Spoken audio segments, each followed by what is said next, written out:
Hi there, I'm Linda and this is Huttons Valley Permaculture. Welcome to day 7, the final day of my week of work in the summer vegetable garden. Today we're actually going to be working in what I call the winter garden bed. It's the bed in which I start off my winter plantings, and it's the bed in which I let them all go to seed. Today we're going to be seeing if there's any seeds to save. We'll be doing a little bit of path clearing in that section, and we're going to be starting some seeds to ensure harvests beyond summer. Well, day 7 turned out to be a day of rest because the skies opened up and it poured with rain, so I couldn't get out into the garden or do any filming. Instead, I took all the green onions that were harvested during the week and turned them into some onion salt. I'll leave a link to a video in which I make some onion salt in the description. So today, on day 8, we're doing the 7th day of work. At this point in summer, my winter garden bed usually looks like a mess. There's weeds growing through it, there's flowering plants still, there's seeding plants. Today we're going to try and get in and tidy things up a bit and hopefully clear some paths. I've also spotted a few volunteer plants that I'd like to move, and I'm going to harvest some of the seeds, although I will be hanging them up to dry in my carport because they've all got wet with all this torrential rain. I do squeeze some summer plantings into this winter garden bed. That's some 2 zucchinis just there. And hiding in amongst all of this vegetation is a capsicum plant that I might give a little bit more space to and clear some of the plants around it. So I might make a start here. I'm just going to clear around this plant to give it a better chance. And at the same time, I'm harvesting some seeds. Some of these flowers have finished and they should have seeds inside, although the chicory seeds are really small. I didn't get any last year, so I'm just going to hang those up, dry it out, and then I'll see what I can get out of there. These plants are so big.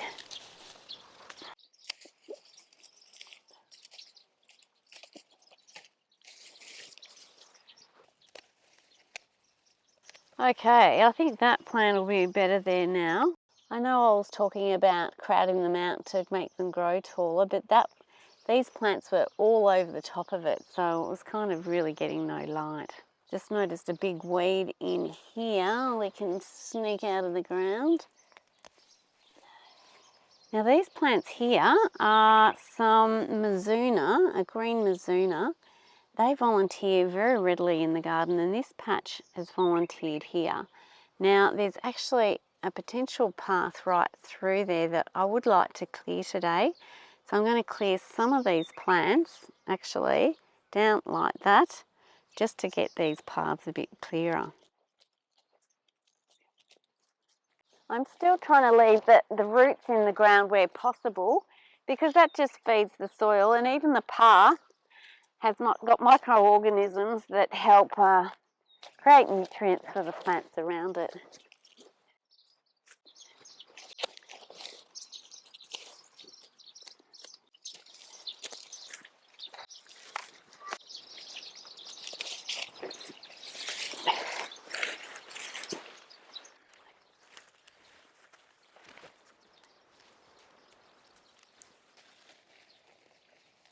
Now this plant here is actually the curly leaf endive. Even though the flowers look the same as the other plant, they're all in the chicory family, so they all look the same, but I'll be hanging up these separately.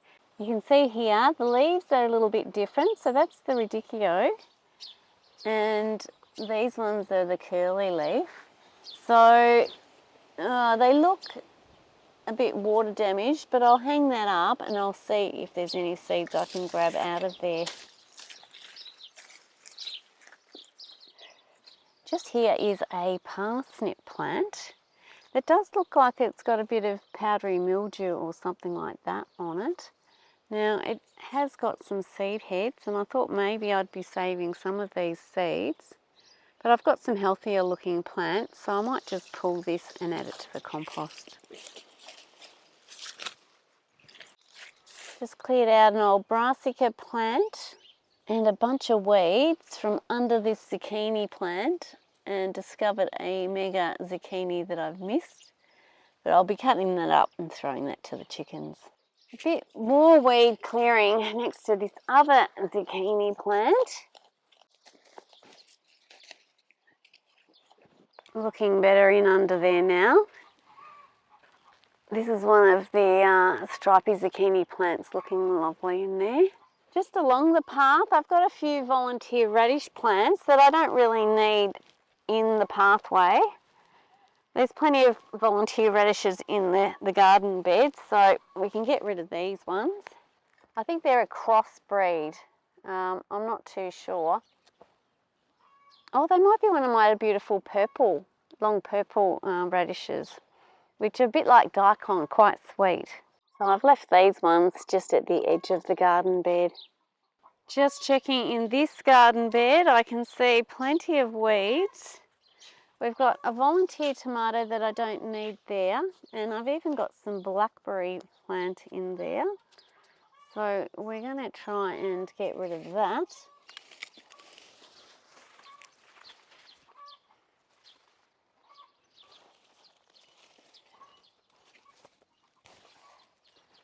The birds bring in the blackberry seeds and they seem to pop up everywhere, so it's good to keep on top of those.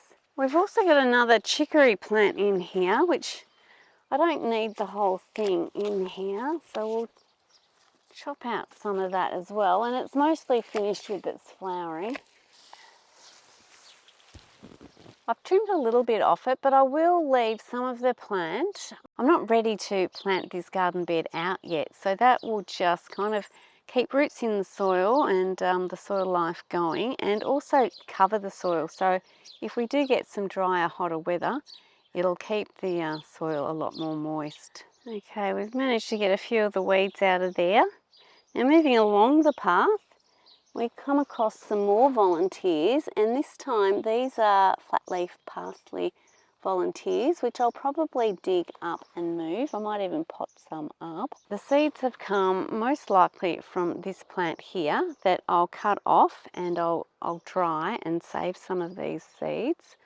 Hopefully they've not been too affected by the rains. But right next to it is another plant that doesn't quite look ready to release its seeds, but I'm going to cut it off.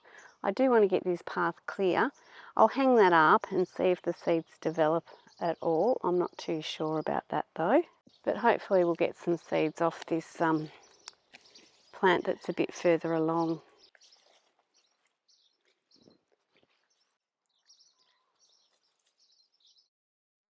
This one's actually a celery plant.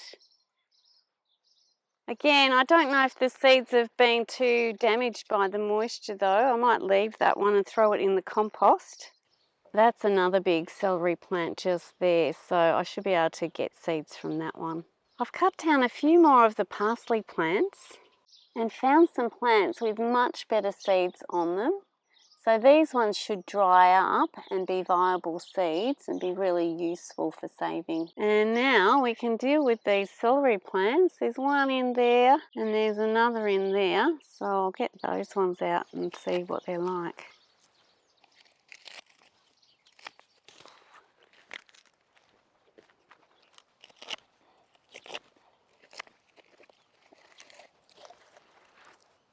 And look at that, a volunteer kale plant with a worm on it, all ready to go in its place.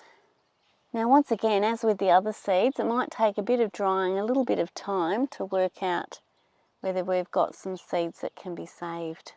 We've nearly got a path. Just clear some of these leeks I don't need here. A bit of comfrey, some weeds,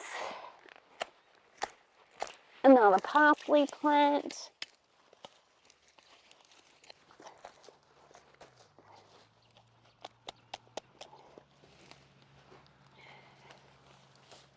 And, oh, one more.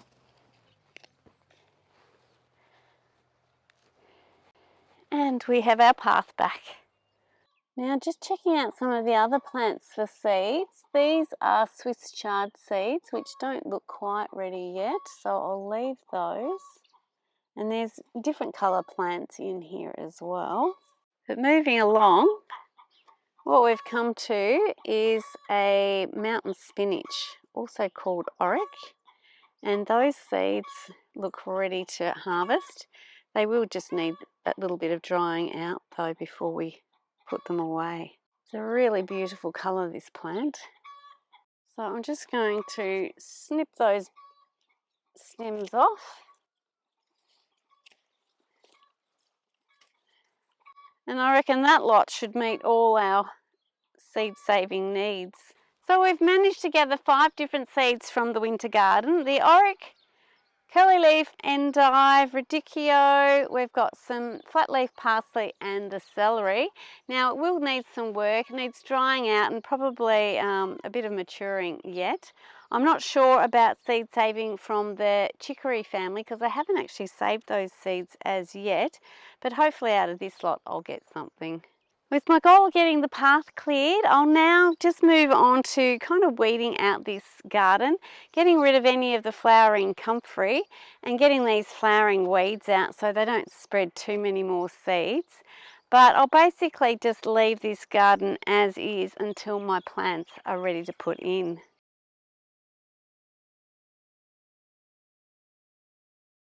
Well, as you can see, it's still quite a mess in here. My aim today wasn't to get these garden beds cleared, but to get some of the flowering weeds down and get some of those seeds saved. So we've managed to do that. I'll keep most of this ground covered until I'm ready to plant out, and then I'll be cutting them off at the roots, checking the compost and if it's needed, and sort of in a month or two these garden beds will be looking a lot different. Now we can get on to some seed starting. Now it's turned a bit rainy out there, so I'm under cover to do this. I've got the compost that I collected from the compost bin the other day that I'm just going to sieve, and I'm going to mix together a few ingredients to make our potting mix. Now I'm just going to put it into my cart here, and I've got this lovely big sieve that I'm going to put this through.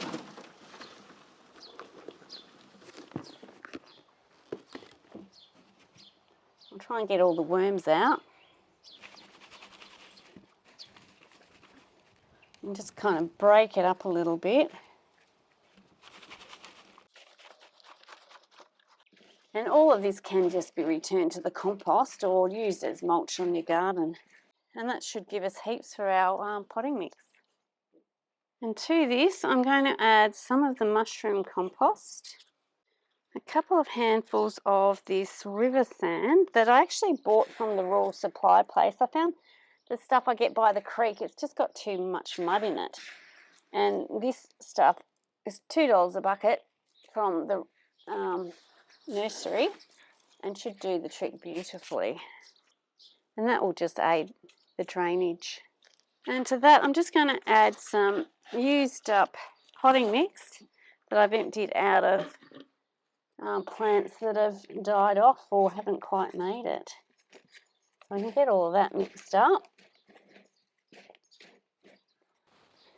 Okay, hopefully that will raise some beautiful seedlings.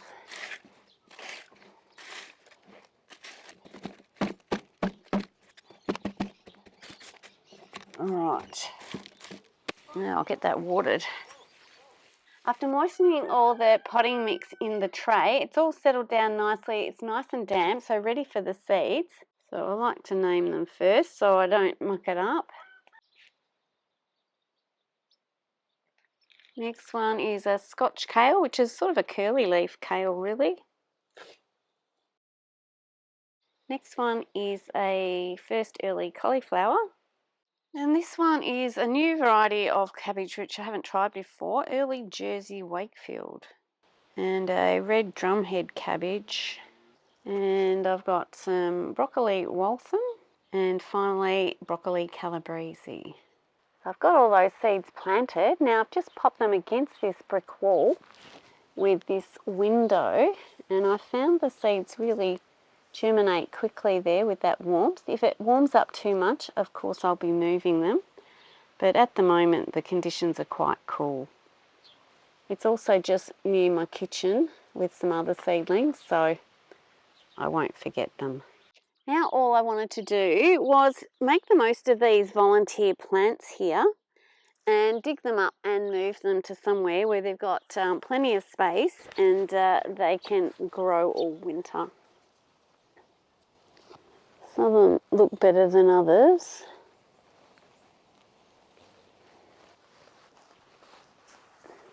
Okay. There's a nice clear bit of garden along the edge of our recently cleared path, so I'm going to add some of these plants in here.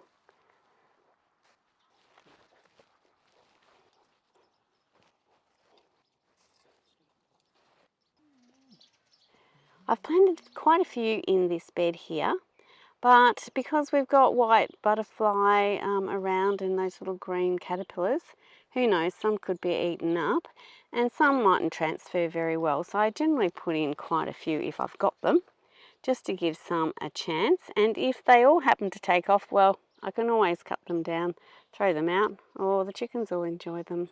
Well, that's all I'm doing for day 7. It's been a pretty busy week, but it's great to be getting on top of all the things that were out of control.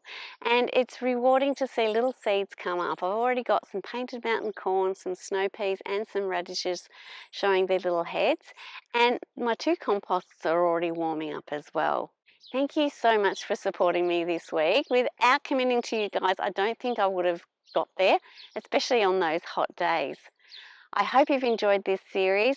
Thanks so much for watching, and bye for now.